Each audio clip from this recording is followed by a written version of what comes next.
بسم اللہ الرحمن الرحیم۔ اللہ تبارک و تعالیٰ کے نام سے شروع جو بڑا مہربان اور نہایت رحم کرنے والا ہے۔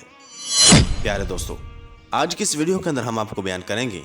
کہ اللہ تبارک و تعالیٰ نے جنت کی حور کو کتنا خوبصورت بنایا ہے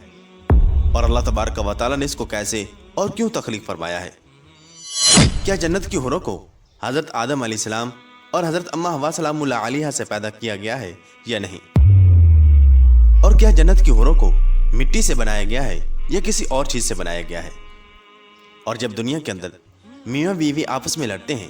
تو جنت کے اندر اس شوہر کی جو جنتی بیویاں ہوتی ہیں وہ دنیاوی عورتوں سے کیا کہتی ہیں؟ اور جنتی حوریں دنیا کے اندر اپنے جنتی شوہروں کے لیے کیا دعا کرتی ہیں؟ ناظرین محترم، ان تمام سوالات کے جوابات ہم آپ کو قرآن و حدیث کی روشنی میں دیں گے، لہٰذا ہماری آپ سے یہ گزارش ہے کہ ہماری اس ویڈیو کو اینڈ تک ضرور دیکھیے گا تاکہ آپ کو جنتی حور کے متعلق تمام معلومات مل سکے اور آپ اپنی زندگی کو اللہ تبارک و تعالیٰ کی خوشنودی اور اس کی اطاعت میں بسر کر سکیں۔ ناظرین محترم، آج کی اس ویڈیو بنانے کا ہمارا مقصد صرف یہی ہے کہ آج کل کا جو نوجوان طبقہ راہ راست سے غافل ہو چکا ہے اور بے شمار گناہوں اور لعنتوں میں مبتلا ہو چکا ہے، ان کو راہ راست پر لانا ہے۔ پیارے دوستو، جیسا کہ آپ جانتے ہیں، آج کل نوجوانوں کا عام طور پر اللہ تبارک و تعالیٰ کی نافرمانیوں میں مبتلا ہونا، دنیاوی لہو لعب، گندے ڈائجسٹ اور ناولوں کا پڑھنا، غلیظ میگزینوں اور اخبار اور رسالوں میں اپنے شوق کو پورا کرنا، نیم برہنہ تصاویر، ٹی وی، سینما بینی کی لعنت میں پڑنا اکثر و بیشتر عورتوں کی وجہ سے ہوتا ہے۔ اگر ان کے سامنے جنت کی حسین و جمیل حوروں اور عورتوں کا نقشہ ہو، وہ اس کے پڑھنے اور دیکھنے سے ان موجودہ غلاظتوں سے اپنے آپ کو محفوظ کر کے اللہ تبارک و تعالیٰ کی رضا اور خوشنودی کو حاصل کر سکتے ہیں کہ وہ اپنی زندگی کو قرآن و سنت کے مطابق گزاریں، نیک اعمال کریں اور گناہوں سے بچیں، تو اللہ تبارک و تعالیٰ ان کو جنت نصیب فرمائے گا۔ ناظرین محترم، حافظ ابن قیم رحمۃ اللہ تعالی علیہ اپنی کتاب میں حوروں کے حسن جمال کو بیان کرتے ہوئے کہتے ہیں کہ جنت میں اللہ تبارک و تعالیٰ کے نیک بندوں کی جو بیویاں ہوں گی وہ خوبصورت اور ہم عمر ہوں گی، جوان ہوں گی، گلاب کے پھول اور سیب کی طرح حسین ان کے رخسار ہوں گے اور موتیوں کی لڑی کی طرح ان کے چمکیلے دانت ہوں گے، ان کی کمروں میں باریکی ہوگی، ان کے چہروں کا حسن ایسا ہوگا کہ سورج ان کے گرد گردش کر رہا ہے، جب وہ مسکرائے گی تو اس کے دانتوں کے درمیان سے چمک نکلے گی، اور جنتی آدمی اس عورت کے رخساروں کے آنگن میں اپنا چہرہ اس طرح دیکھے گا جس طرح شیشے میں دیکھتا ہے، جس کی چمک واضح ہوگی۔ اور اگر وہ جنتی عورت دنیا کی جانب جھانک کر دیکھے تو زمین و آسمان کے درمیان ہر چیز خوشبو سے بھر جائے اور مخلوق کی زبانیں اللہ تبارک و تعالیٰ کی تکبیر اور تسبیح پکارنے لگے، اور مشرق و مغرب کے درمیان ہر چیز اس کی وجہ سے جگمگا اٹھے، اور سورج کی روشنی اس طرح مان پڑ جائے جس طرح ستاروں کی روشنی سورج کے سامنے مان پڑ جاتی ہے، اور زمین پر موجود ہر شے اللہ تبارک و تعالیٰ کی ذات پر ایمان لے آئے، اور اس کا دوپٹہ جو اس کے سر پر ہے وہ دنیا اور جو کچھ اس کے اندر ہے اس سے بہتر ہے، اور جنتی آدمیوں کی تمام تر آرزوؤں سے بڑھ کر آرزو اس عورت سے وصال ہوگا۔ وہ وقت گزرنے کے ساتھ حسن و جمال میں زیادہ ہوتی چلی جائے گی، اور مدت کا گزرنا اس کی محبت اور وصال کو زیادہ کر دے گا۔ وہ حمل اور ولادت، حیض اور نفاس سے پاک ہوگی، ناک کے سین اور تھوک اور پیشاب اور پیخانہ اور ہر قسم کے میل کچیل سے پاک ہوگی، نہ اس کی جوانی ختم ہوگی، نہ اس کے کپڑے پرانے ہوں گے، اور نہ اس کے حسن و جمال میں کمی واقع ہوگی، اور نہ اس کے وصال کی خوشبو اکتاہٹ میں ڈالے گی۔ بے شک وہ اپنی نظر اپنے خامد تک محدود رکھے گی اور اس کے سوا کسی کی جانب نظر نہیں اٹھائے گی، اور وہ آدمی بھی اپنی نظر اس عورت تک محدود رکھے گا، کیونکہ وہ عورت اس کی آرزوؤں اور چاہت کی انتہا ہوگی۔ اگر وہ آدمی اس کی طرف دیکھے گا تو وہ اس کو خوش کر دے گی، اگر وہ اس کو کسی کام کا حکم دے گا تو اس کی اطاعت کرے گی، اگر وہ اس سے غائب ہوگا تو وہ اس کی عزت و آبرو کی حفاظت کرے گی، اور سب سے بڑھ کر یہ کہ اس سے پہلے اس عورت کو نہ کسی انسان نے ہاتھ لگایا ہوگا اور نہ کسی جن نے۔ ناظرین محترم، سورہ بقرہ میں اللہ تبارک و تعالیٰ یوں ارشاد فرماتا ہے، اور اے محمد صلی اللہ تعالی علیہ وسلم، آپ خوشخبری دیں ان لوگوں کو جو ایمان لائے اور انہوں نے اچھے کام کیے کہ بے شک ان کے لیے ایسے باغات ہیں جن کے نیچے سے نہریں چلتی ہیں،